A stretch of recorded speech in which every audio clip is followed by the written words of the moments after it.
আসসালামু আলাইকুম।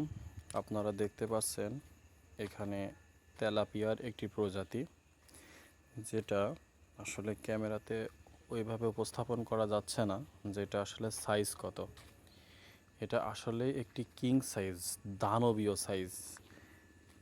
এই তেলাপিয়া মাছ আপনারা অতি সহজে বাসাবাড়ির ছাদের ট্যাঙ্কিতে লালন পালন করতে পারবেন।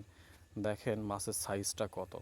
একটা ডিজিটাল মিটারের উপরে দেওয়া হচ্ছে, সে পুরো জায়গাটা বুক করে নিচ্ছে, একদম পুরো জায়গাটা বুক করে নিচ্ছে। এটা বিশাল সাইজ। এটা লাইভ ওয়েট এসছে 1 কেজি 765 গ্রাম। শুধু এটা না, প্রত্যেকটা মাছেরই আপনার ওয়েট আছে 1 কেজি 800, 1 কেজি 900, 2 কেজি পর্যন্ত কিছু কিছু মাছ হয়ে থাকে। একটা বিশাল প্রজাতির মাছ। এই মাছ বাসাবাড়ির ছাদে বা বাড়ির পাশে ছোট্ট জলাশয়ে এই মাছগুলো লালন পালন করা যায়।